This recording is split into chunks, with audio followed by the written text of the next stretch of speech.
Inside his house, the protagonist, Yuma Mitaka, a second-year high schooler, is watching the news about the large sinkhole that emerged near Harumi Pier. Although the sinkhole is being described as a small-scale dungeon, it will be considered the sixth dungeon that has appeared in Japan if the authorities acknowledge it as such. Shifting his attention to his phone, Yuma was watching a video in which a person visited Sapporo's White Dungeon. Arriving at the 18th floor, the man encountered what he described as fairy-looking monsters. With just his thunder magic, the man was able to defeat the monsters and obtained a magic gem. The man then informed his viewers that a pure white moonstone could fetch about 1.4 million yen. Yuma then turned his phone off, commenting that what he had just watched was a total joke. It has been 7 years since the dungeons emerged. At first, the underground labyrinths caused fear and anxiety. Nowadays, it is considered a major industry that has been accepted by society. Magic gems born from the unknown created in the dungeons are used to perform magic. Even though something so unrealistic appears, only a few people end up profiting from it. Those backed by large corporations, those with high physical abilities recognized by the government, and lastly, those who are popular in the first place and can get sponsors. Yuma thought about how unfair it was for people like him, where nothing changes and he does not even get a chance. Hearing his dog Mamazu outside, Yuma went out to check on him. Wondering if someone had entered the yard, Yuma decided to go out and check. Yuma admitted to himself that he was not smart or talented, which is why his life hadn't amounted to much. Yuma felt like he would never amount to anything until he found a hole in his yard. Taking out a flashlight, Yuma ducked and saw a strange cave inside the hole. Seeing an unfamiliar creature, Yuma wondered what it was. Returning to his home and checking through his phone, Yuma learned that the creature he found was a slime. The common colors for a slime are blue, light blue, red, and green. However, Yuma became more curious as the slime he found was different, which made him wonder if the creature he found was actually a slime. Watching the overseas dungeon news, Yuma learned that there is a different type of slime that is very quick and has a metallic color. Although there was no clear footage for Yuma to compare the slime with, he was quite convinced that it was the same thing. Yuma was shocked to hear that there was no report of such a slime being subjugated, making him think that if he defeated the metallic slime, he would be the first to achieve it in the world. Even though an opportunity to defeat a slime was in front of Yuma, he was very hesitant as he was not confident in himself. However, Yuma's mind was easily changed after watching the YouTuber mention that the magic gems dropped by monsters can be traded for many millions of yen. Holding a hammer, Yuma returned to the hole and stood in front of the cave. Although he was much bigger than the slime, Yuma was still afraid to approach the monster. Hitting the slime, Yuma realized that the slime was very hard. Shocked when the slime suddenly bounced all over the cave, Yuma was not able to protect himself and ended up getting hit by the slime. Applying ice to the bruise he received, Yuma then warned Mamazu not to go near the hole, portraying the metallic slime as a vicious monster. Wondering how he could defeat the slime, Yuma tried searching on the internet. However, he only became more enraged when he read a report that even a child could defeat a slime. Reading about the abilities of the slime, Yuma wonders if the monster in the cave is truly a slime, as it did not possess the typical qualities of one. Reading the article further, Yuma learned that powerful monsters in the depths of dungeons could only be defeated through the use of magic. Unable to use magic, Yuma was left with no choice but to give up. In a split second, Yuma remembered that metal is weak against fire, which made him wonder if fighting the metallic slime with fire would be effective. Returning to the hole, Yuma had now armed himself with a burner that is used for home barbecues. Seeing the metallic slime just sitting inside the cave, Yuma approached the slime slowly. Pointing the burner at the slime's face, Yuma was again surprised as the slime started to move, bouncing off the walls of the cave. After being struck by the slime on his leg, Yuma returned home feeling defeated. Finally deciding to give up, Yuma planned to pretend that he had not seen the slime in the first place and cover the hole with a board or even report it. Once again feeling the unfairness of the world, Yuma blamed the hole for bothering him and causing him pain. Thinking that he should no longer get involved, Yuma wondered why he was still invested. Checking through his belongings, Yuma found his cooling spray. Considering the effects of the cooling spray, Yuma thought about how it might work against the metallic slime. Yuma planned to stop the slime's movements with the cooling spray and attack it with the burner. With his final attempt, Yuma decided that if his plan still did not work, he would give up for good. As the slime went deeper into the cave, Yuma had no choice but to go inside. Initiating his plan, Yuma blasted the metallic slime with the cooling spray to hinder its movements. Seeing frost forming on its surface, Yuma then used the burner. Surprised by the huge fire, Yuma did not notice that the burner was using flammable gas. Realizing that he would have to be more careful not to injure himself, Yuma was puzzled as the gas stayed at the back of the hole and did not come out. Seeing an opportunity, Yuma believed that if he hit the weakened metallic slime now, it would be enough to defeat it. Smacking the slime with the hammer he had brought earlier, Yuma thought that he had finally defeated the slime after seeing only its broken shell. Although no magic gems dropped, Yuma still felt happy about defeating a slime. The next day, Yuma was awoken by Mamazu barking.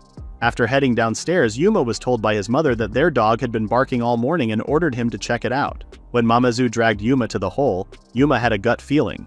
Removing the boards, Yuma confirmed that his feeling was correct as the slime had returned inside the cave. At the International Dungeon Research Organization in Tel Aviv, Israel, a research expert named Ethan Noble was staring at a stone tablet. Ethan was then approached by his assistant, Clark Griffin, who informed him that he never got tired of looking at the stone tablet no matter what. The huge stone tablet discovered on the middle floor of the world's deepest dungeon, Orpheus, bore an inscription stating that the king of the monsters had awakened, and that the world would head toward the path of destruction. Walking to school, Yuma felt exhausted as he could only think about the slime day after day.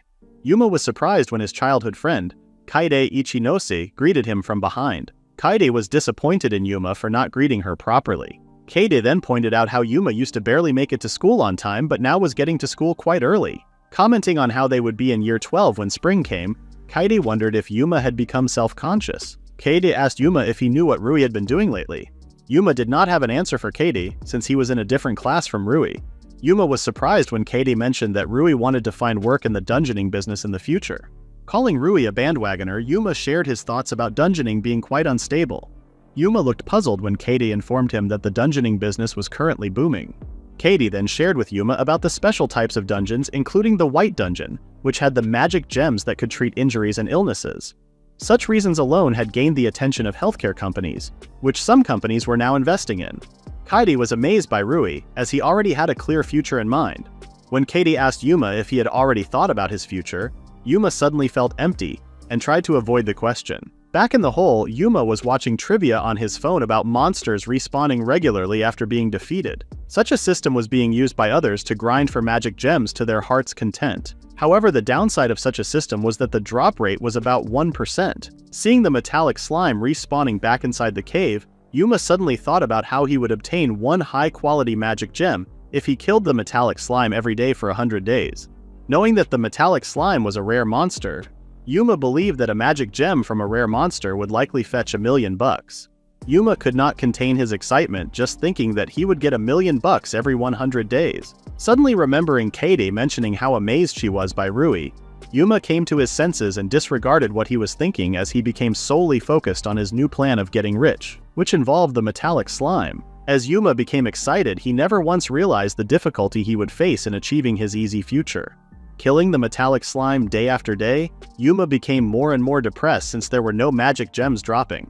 Realizing that his plan had a harsh road, Yuma was slowly depleting his pocket money from purchasing the cooling sprays and gas burners without making any profit. Seeing his master sob, Mamazu tried to cheer him up by licking his tears. Yuma then felt encouraged and thought to himself that he should not lose heart now, as the money he had invested would be paid back by the gem that was worth $1 million. Wondering if there was a sale for the cooling spray somewhere, Yuma again felt down when he remembered Kaede asking him about his future. Unsure about what lies ahead in his future, Yuma asked himself if he was really okay with what he was currently doing. As days and months passed by, Yuma finally met Rui, greeting him with a good morning.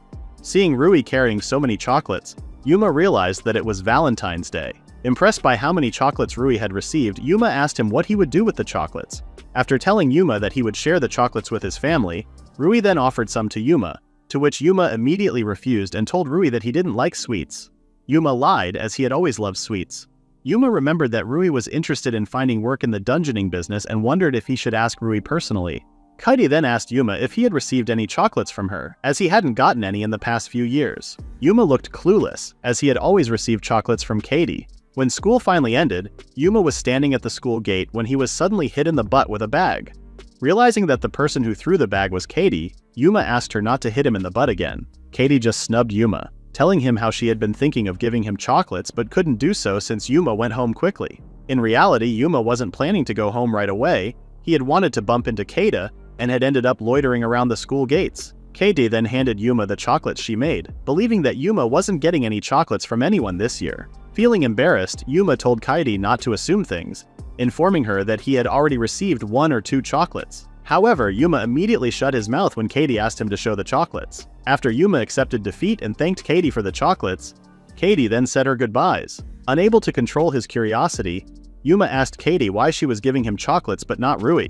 He felt embarrassed again when she pointed out how Rui received plenty of chocolates while Yuma didn't. As Yuma's childhood friend, Katie believed it was her responsibility to keep things balanced. The next day, Yuma was unleashing his anger on the metallic slime, as he couldn't believe that Katie only gave him chocolates out of pity. After killing the slime with a rock, Yuma's rage vanished and was replaced with emptiness. Thinking that nothing good ever happened to him, Yuma turned around about to exit the cave when all of a sudden a burst of flame emerged from the dead slime. Curious about what was happening, Yuma was shocked to see a magic gem floating in front of him.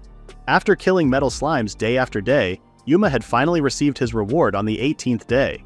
Returning home, Yuma could not contain his excitement after finally obtaining a magic gem. After killing the metal slime for half a year, Yuma wondered what he should buy with his 1 million. Thinking of the things he could buy, Yuma suddenly stopped and questioned if the item he obtained was really a magic gem, as he had imagined them to be sparkly. Looking at the item, Yuma realized that it looked more like iron. Searching for information about his drop item online, Yuma stumbled upon an article called Black Dungeon. In contrast to the White Dungeon, which produces magic gems with healing powers, the investigation and exploration of the Black Dungeon had not advanced, solely because it lacked popularity. The drops received when killing a monster inside the Black Dungeon were not magic gems but a metallic ore known as magic ore. There was data suggesting that magic ore boosts physical abilities, but one cannot feel the increase. The labor and results did not match, even pointing out that working out was a much faster way to achieve similar results. Therefore, the trade price of magic ores was extremely low. Putting the ore into his drawer, Yuma then lay down as he came to realize that the hole in his yard was none other than a Black Dungeon. Despite all of Yuma's struggles and the depletion of his pocket money, he felt that the reward he received was not enough. Remembering his conversation with Katie from 5 months ago, Yuma realized that in just 2 months he would be in year 12.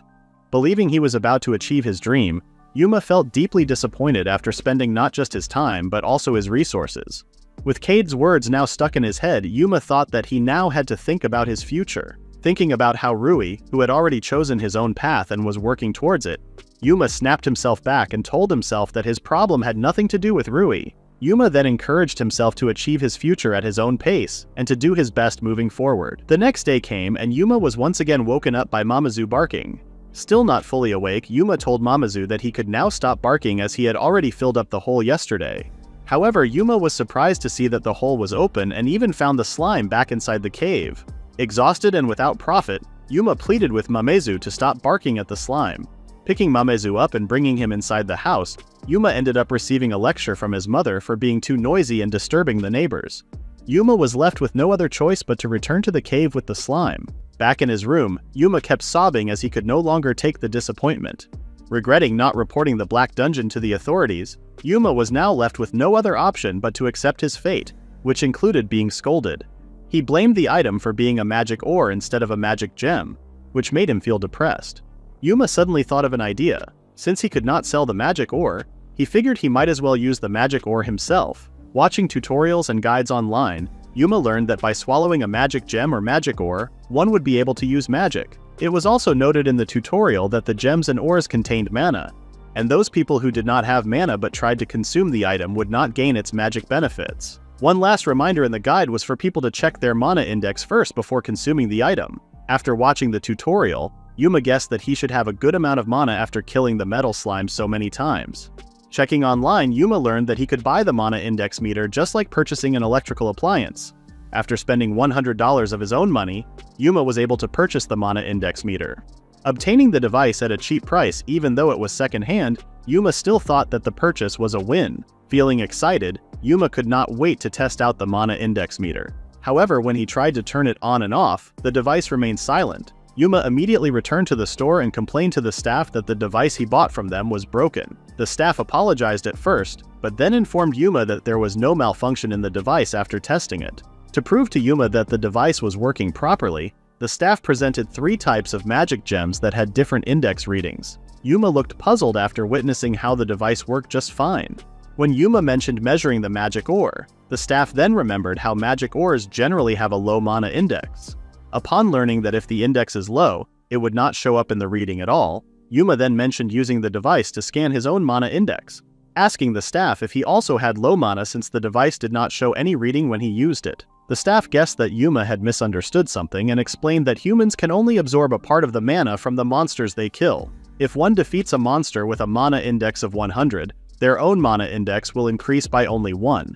Yuma faced the realization that his hard work of defeating the slime multiple times would never amount to significantly increasing his mana index. Yuma was once again sobbing while swinging at the park, realizing that he had wasted $100 on something that could not even help him. Yuma then encouraged himself not to give up after killing so many slimes, refusing to believe that he had not gained any magic at all. Yuma was also hesitant to swallow the magic ore without checking properly, as he did not want to defecate a 2-centimeter iron lump. Startled by a flyer that landed on his leg, Yuma's eyes glowed when he saw that the flyer was for a free mana index reading at the blue dungeon. Arriving at the dungeon, Yuma immediately headed to the mana measuring room. Nervous, Yuma prayed that his hard-earned money would not be in vain. However, after receiving the test result, Yuma realized that the half-year he spent defeating the metal slimes did not increase his mana index at all. The staff then explained to Yuma that their device could measure down to 0.01 units, which meant that there would be no error on their part. Seeing Yuma slowly leaving, the examiner laughed at Yuma for trying to test out if he had mana. As the examiner mentioned that killing multiple slimes would not increase a person's mana, he was surprised when their machine suddenly malfunctioned. The examiners were left wondering if the machine was broken, as it just kept spitting out blank paper. The examiners still did not believe that the machine would just break down, as it was worth millions of dollars. Yuma could not hold back his tears as he stared at the zeros shown on his mana index meter result. Depressed that half a year's worth of effort had amounted to nothing, Yuma noticed the sign for the blue dungeon and remembered that the dungeon was also in the same place. Taking the trouble to visit the place, Yuma decided to at least have a look inside. Yuma saw a woman reminding everyone who planned to enter the dungeon to prepare themselves before going in. Yuma wondered if preparing was really necessary, as he believed that the blue dungeon was just a slightly larger version of the hole in his garden. Yuma's jaw dropped as he did not expect the hole to be so large. Seeing the hole's enormous size, Yuma was curious if dungeons could really reach such a size. A staff member then approached Yuma, asking him if he was a first-timer. After checking Yuma's entry pass, the staff then reassured him that he would be fine on floor 1, as there would not be any danger there. Yuma was puzzled when the staff asked him if he had brought weapons with him for defeating the monsters inside the dungeon. Yuma then remembered that when he bought the mana index meter, he had seen a stall that sold stun guns and batons. When Yuma told the staff that he had not brought any weapon, the staff then presented a variety of weapons for Yuma to choose from.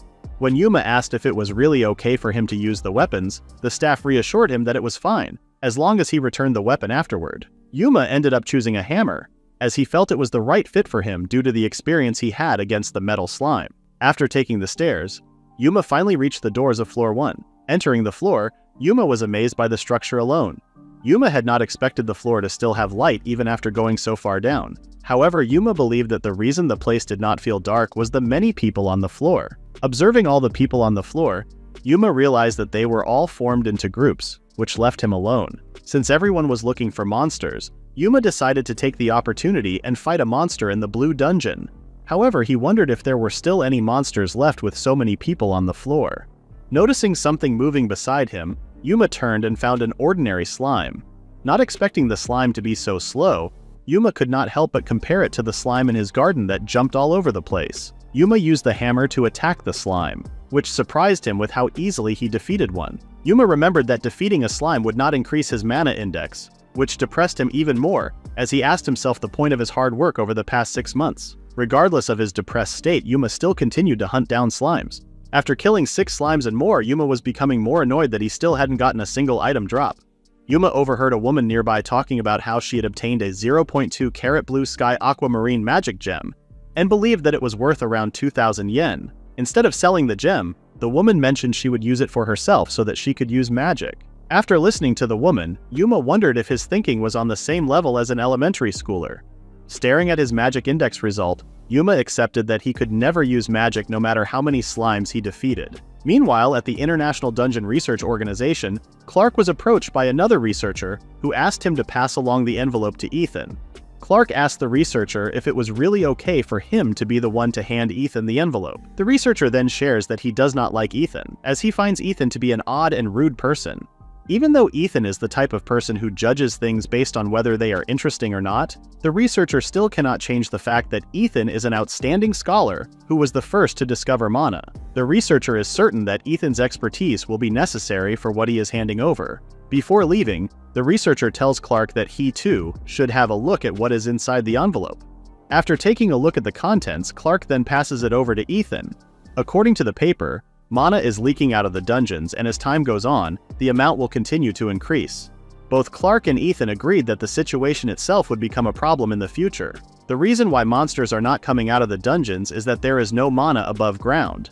However, if the mana continues to leak outside the dungeon, it will only be a matter of time before monsters start appearing on the surface. Ethan admits that the problem should be taken very seriously, but he does not think that it is an issue that requires them to panic for the time being.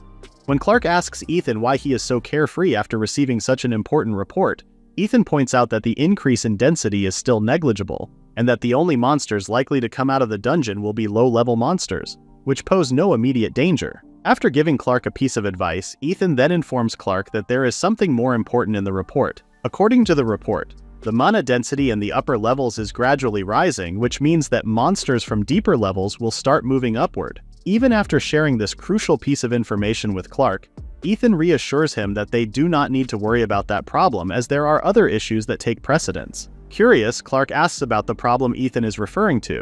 Ethan asks Clark if he understands what mana overflowing outside dungeons entails. Ethan shares with Clark the possibility that people might be able to use magic outside the dungeons. Later that night, Yuma was in his room, wondering what he should do next. Since the start of summer break, Yuma had defeated the metal slime without fail. It took Yuma 181 days to get his hands on the magic ore drop. Although the magic ore's magical effect and value are considered insignificant, Yuma still wants to use the magic ore as a form of celebration. Even though Yuma is very eager to try the magic ore, he still could not use it. Researching magic ores online, Yuma learned that there are essentially no records of them. Wondering if his magic ore contains any mana at all, Yuma regretted not having the magic ore tested at the Blue Dungeon's measuring device. The quickest way for Yuma to check if the magic ore is usable is to consume it. However, he is hesitant to do so, as he feels uneasy about the idea of an ore passing through his system. Using the internet, Yuma searched to see if it would be safe to pass a 2-centimeter ore. After disinfecting the magic ore and preparing some tea, Yuma then swallowed the ore but did not feel anything. When Yuma felt a warm sensation in his stomach, his eyes glowed as he happily wondered if he had managed to absorb the magic ore. Hoping that he would gain an impressive power, Yuma immediately went outside and started punching and kicking the air. Breaking a sweat, Yuma realized that a person can only use magic inside the dungeon. Yuma was startled when Mamazu began barking at him. When Yuma tried to calm Mamazu down, he remembered that Mamazu only acted out when the metal slime was nearby and when he was hungry. When Yuma tried to pat Mamazu, he looked confused when he saw that his own hands had changed. As Yuma was running towards his room, his mother began to wonder what he was up to since Mamazu still hadn't stopped barking. Looking at his own reflection in the mirror, Yuma saw that he had turned into metal. Wondering if what was happening to him was the result of the magic ore, Yuma was then startled at how pitch black and sharp his arm had turned.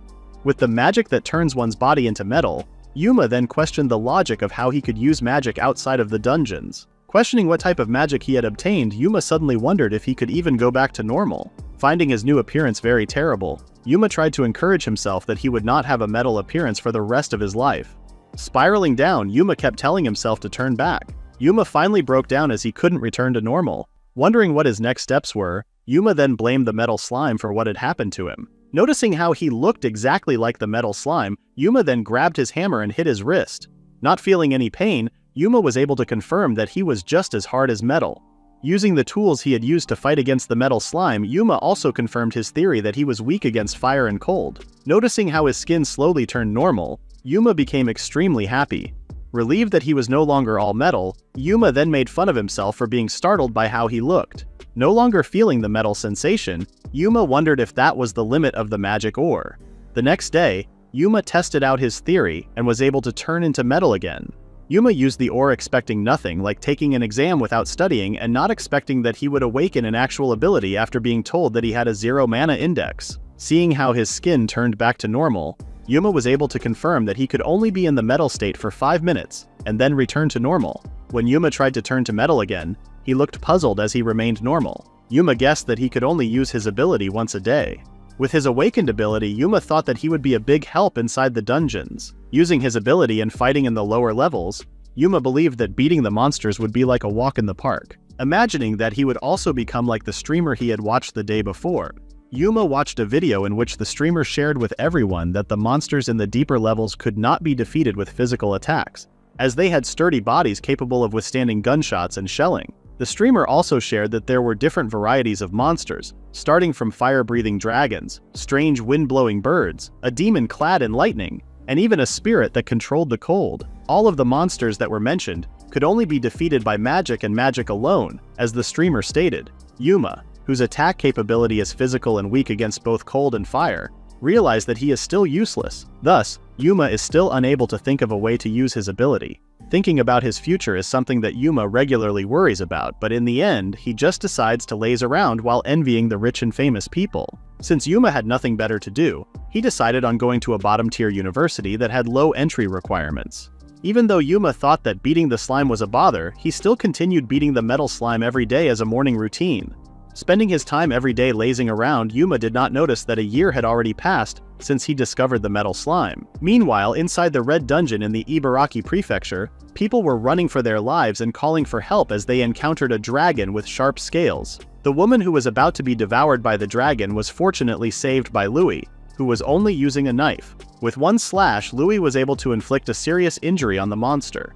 When the monster was about to use its power, Louis hastily covered the monster's mouth with his coat, creating a blind spot. He then stabbed the monster in its throat, defeating it in the process.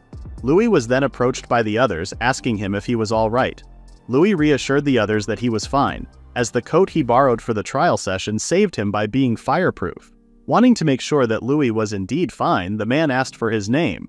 Louis then shared his name and told the man that he was a third-year high school student. After the incident, Louis was now sitting in an office when a person came in and introduced himself as Ishikawa of the Elseed Corporation, the supervisor for the dungeon trial session that happened the other day. Ishikawa thanked Louis for saving his employees and then proceeded to inform Louis that the monster he defeated had its vital points precisely pierced. When Louis was asked by Ishikawa if hitting the weak spots of the monster was his plan, Louis responded that it was his plan as he had studied up on the monsters in the dungeons. In the case of the monster Louis encountered, he had already studied it and was able to recall its weak spots. Impressed by Louis, Ishikawa then asked him to hold out his hand. Ishikawa handed over the magic gem that the monster dropped, known as the Vermilion Silver Ruby. Ishikawa believed that Louis deserved the gem as he was the one who defeated the monster. With a mana index of 700, Ishikawa estimated that the ruby would fetch around 14 million yen at market price. Shocked at how expensive the ruby was, Louis was hesitant to take it. Ishikawa pointed out that during the trial session, the one who defeats the monster will take home the item drop. Not only does Louis deserve the gem, but Ishikawa also believes that the gem would be useful for Louis in the future, and asks him to take it with him. Days passed by and it was already the 12th of December. Yuma still felt sleepy and turned off the television as he did not want to listen to celebrities or famous people. Yuma's attention returned to the television when the news reported that the dungeon trial being held by Elseed encountered trouble when a salamander appeared. It is known that salamanders usually inhabit the 10th floor and lower, but it surprised everyone when it appeared on the upper floors. Yuma's heartbeat increased when he saw and heard in the news that a woman was rescued by a high school student. Not just any student, but none other than Yuma's childhood friend Louis. Arriving at school, Yuma immediately saw Louis at the school gate being interviewed. When Louis was asked if he was afraid of facing the salamander, Louis responded that he was so absorbed in fighting that it overcame his fear. Yuma was shocked when he heard that the magic drop Louis obtained was worth 14 million yen. Yuma was even more surprised when Louis informed the reporter that he would not sell the magic gem, as he planned to use it for himself. Louis then announced that with the help of the magic gem, he planned on becoming a seeker in the future. When Yuma heard that Louis was being recognized by Elseed, he asked Kaede what Elseed was. Surprised that Yuma did not know about Elseed, Kaede informed him that it was the biggest dungeoning corporation in Japan and the company that Louis wished to join. In order for Louis to get in, he planned to go to the National Training Institution after he graduated. The Seeker Training Institution is an institution that nurtures seekers. Kaede was in disbelief at how clueless Yuma really was, pointing out to Yuma that he did not care about dungeoning or his future, which was also the reason why he did not know much about the corporations affiliated with the profession.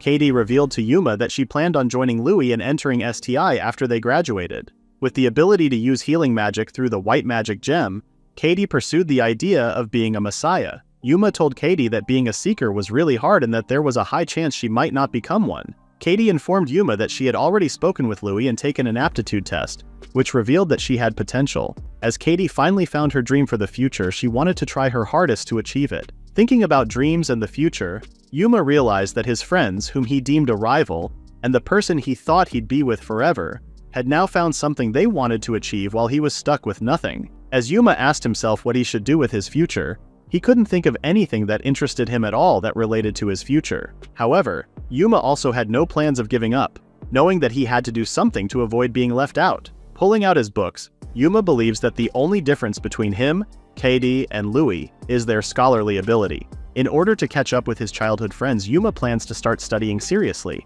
However, in just a matter of seconds, Yuma gives up. Yuma asks Mamazu if he has it in him to achieve his future. Having been unable to find any dreams or things he wanted to pursue, Yuma has been feeling lost. With no clear goal, Yuma does not know what to do, as he also could not find any motivation. Louie, Yuma's childhood friend, is an attractive guy with outstanding grades and is even good at any sport. Louie has all the best qualities that a woman would dream of in a man. With the latest news of Louie defeating the salamander, Yuma knows that Louie is now a step closer to achieving his dream. Kaede, also Yuma's childhood friend, used to poke fun at him and is a nosy person but is still a good person. What surprised Yuma was that Kaede had become more feminine, which is something new. Raised in a single-mother household, Katie had always dreamed of working in a place that helps people in need ever since they were kids. In the past, Katie wanted to enroll in nursing school, but now she has focused her attention on a new goal of becoming a messiah. Learning about what his childhood friends are trying to achieve, Yuma has no doubts that they can achieve those goals. Seeing Louie and Katie heading toward their dreams, Yuma realized that whatever makes his friends so enviable yet radiant at the same time is something that he is unable to see. Yuma wished that he had something that he could wholeheartedly aim for. Deciding to continue with his daily routine since then, Yuma has been obtaining 2 or more magic ores and consuming them afterward. The duration of metallization was extended from 5 minutes to 15 minutes. However, it is still deemed a useless upgrade. Following his daily routine of defeating the metal slime, Yuma was shocked to find out that the metal slime had now returned as a golden slime. Aside from being golden, Yuma was also taken by surprise when the golden slime bounced much faster than the metal slime. Yuma tried using the cooling spray. However, the spray does not work. Finally facing a new type of opponent, Yuma pulled out all of his tools as he was determined to defeat the golden slime. After an exhausting battle, Yuma was able to defeat the golden slime. Picking up the drop from the golden slime, Yuma immediately recognizes it as another magic ore. However, the ore is golden. Later that night, Yuma tried searching online about the golden magic ore, but could not find any results at all. Using the mana index meter, Yuma was able to find out that the ore still had 0 mana. Although Yuma can use the golden ore, it is most likely that it has no value as a magic gem. Seeing how the magic ore looked a lot like gold, Yuma thought that he might be able to sell it. However, his hopes of selling the ore were immediately shut down, as there were many requirements needed for him to prove the gold's purity. Swallowing the magic ore, Yuma wondered what he should do if his body suddenly turned into gold. Calling forth his power, Yuma was puzzled as there were no changes in his appearance of being metal at all. Day after day, Yuma had been getting more magic ores than usual. Yuma himself was now finding the situation to be odd, as he had been killing metal slimes for a year and had only gotten 1 ore in that span of time. However, now magic ores had been dropping for 5 days straight. There was only one thing that came to Yuma's mind, which was that the golden magic ore increased its user's luck by raising the drop rate to 100%. Yuma then wondered if his new advantage also worked for the drop rate of magic gems. As Yuma wondered if his struggles were finally over, he planned to test it out by killing normal slimes in the blue dungeon. Yuma was so enthusiastic when going to the blue dungeon.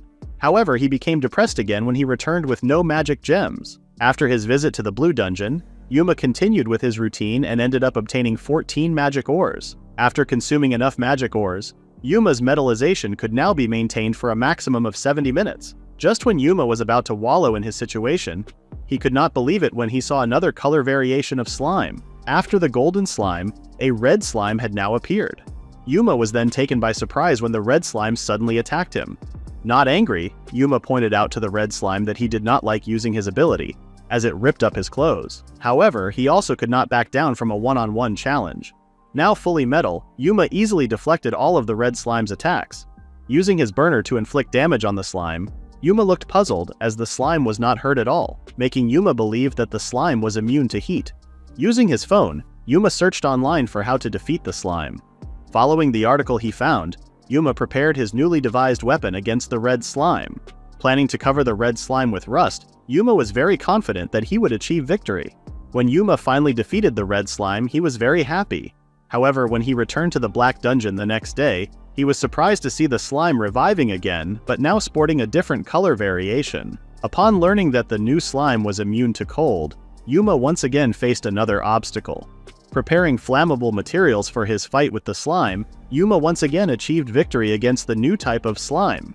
When Yuma returned to the black dungeon the next day, he was no longer surprised to see another slime with a different color. After defeating the new colored slime, Yuma was able to collect 4 more colored magic ores, making him wonder what was happening as he now kept on fighting different types of slimes. Although Yuma had a lot of questions that he wanted answers to, he decided to consume the new magic ores for now, since it would still not change the fact that what he obtained were ores, which were something he could not sell. Yuma then removed his clothing, as he wanted to see for himself the changes in his body.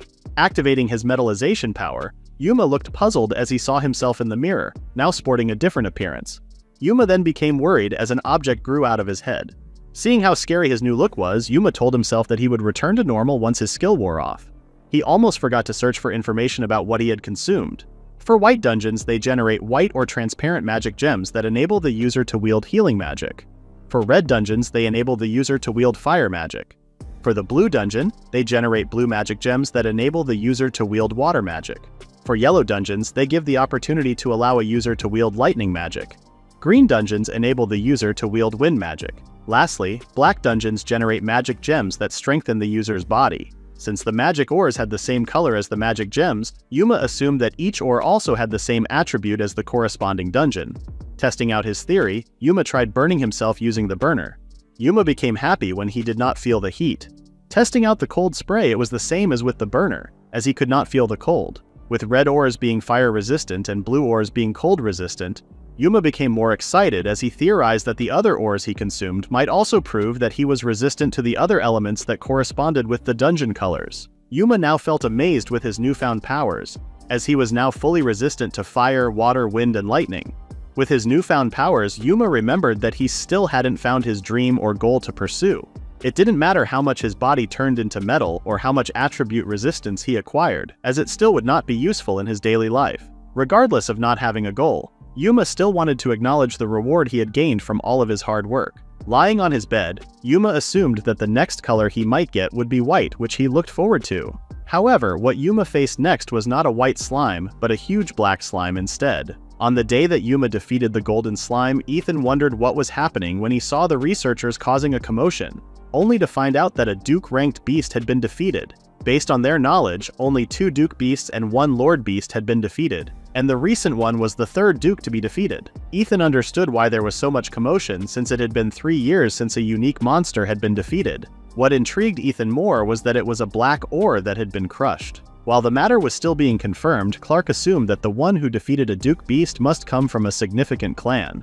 When Ethan mentioned the list of countries that have large black dungeons, Clark noted that Japan was also on the list, although the possibility was low due to the lack of progress in exploration. Ethan did not expect that there would be daring people who would dive into a black dungeon, knowing the low profit, which clearly was not worth the risk. Back in the present, Yuma could not believe that the slime that respawned was huge, making him feel relieved that slimes couldn't get out of the dungeon. With the new metal slime, Yuma wondered if he could really defeat such a monster. However, he also could not help but imagine the item drop if he defeated the slime. Using all of his resources, Yuma then transformed into his metal form, and realized that he had forgotten to take off his clothes. Not seeing the slime's attack, Yuma became nervous as he questioned what had happened. Looking back at the slime, Yuma noticed that the slime could now mold a variety of weapons. When Yuma received a hit from the slime, he was relieved to learn that he wasn't hurt, making him wonder if his metallic form was tougher than he expected.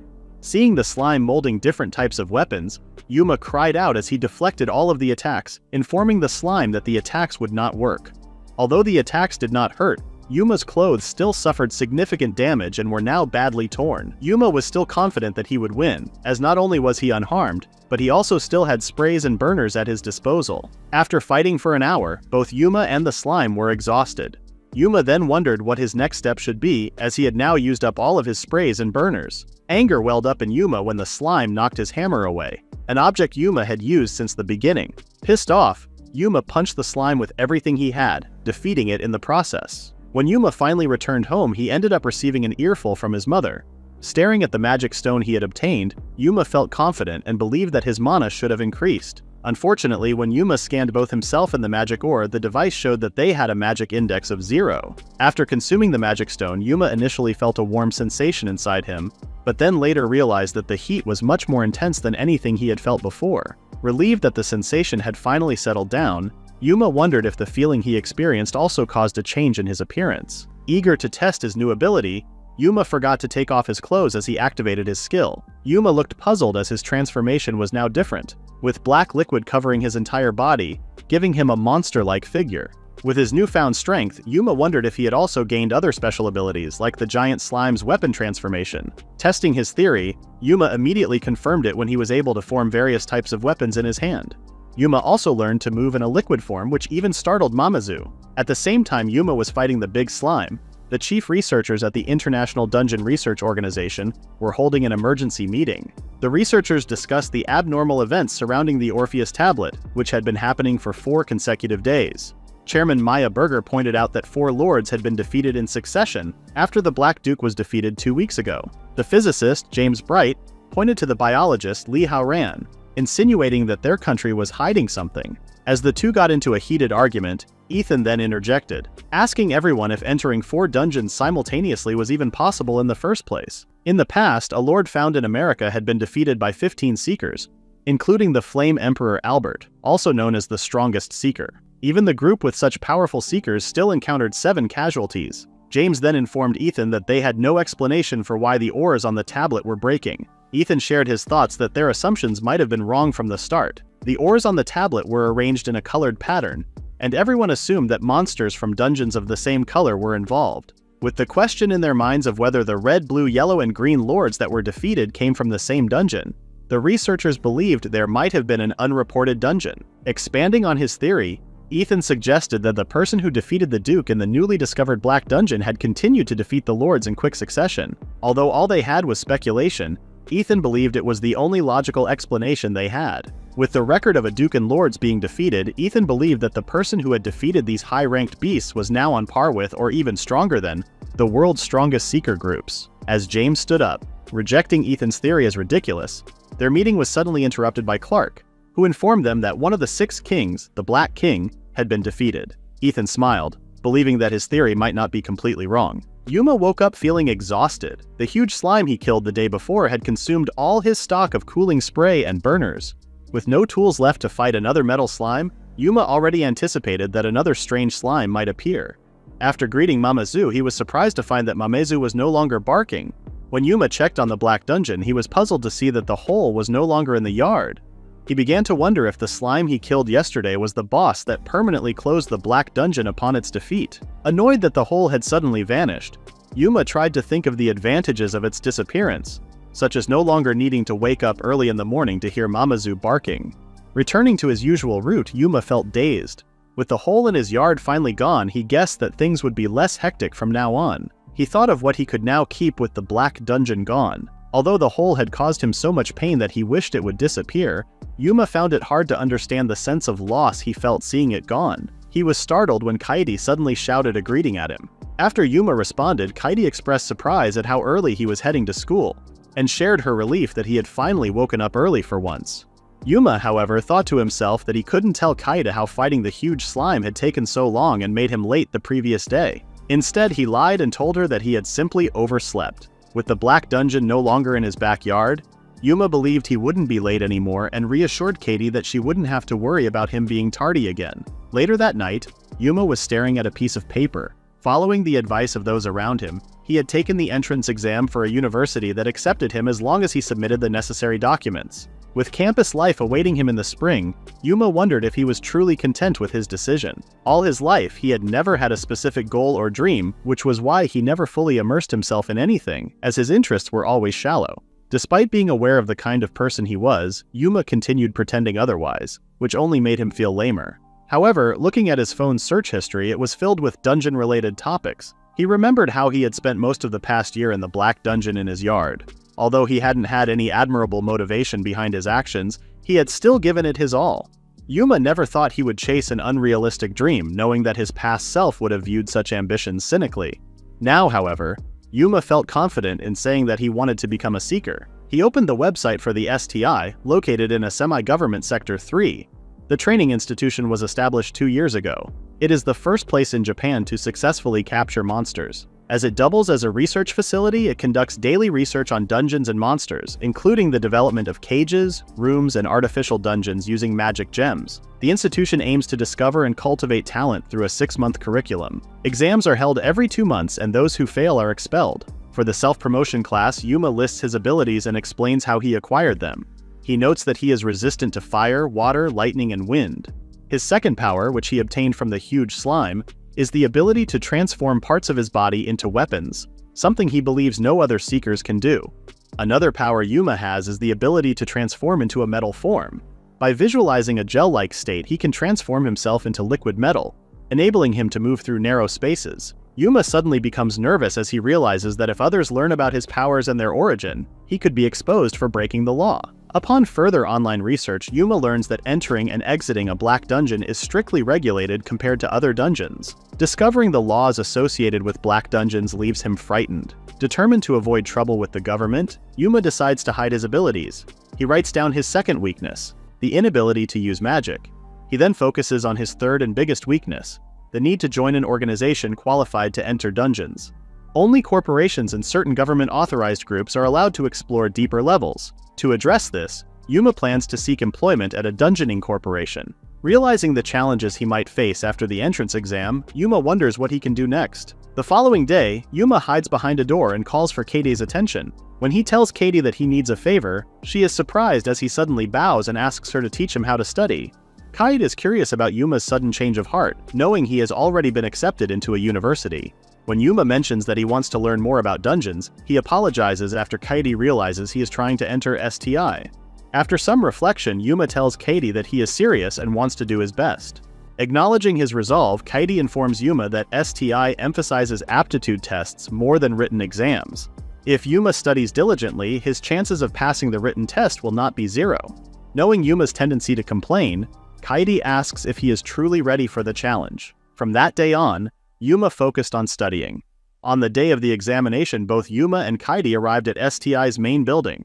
Kaede informed Yuma that he would be on the 4th floor, while she would be taking the Messiah exam on the 2nd floor. After finishing the written test, Yuma was surprised at how smoothly it went, making him feel even more indebted to Kaede. Although the written exam was over, Yuma was still very nervous because the main exams were next. Without knowing how the practical exam would be conducted, Yuma could only wonder what the test would entail. Overhearing his mumbling, another student informed Yuma that the exam involved fighting a monster kept by the institution and measuring the candidate's mana gain afterward. Happy to find someone her age, the student introduced herself as Kagurazaka. Kagurazaka was even more pleased when she learned that she and Yuma were the same age. After their mana indices were checked, they were both informed that their values were 0.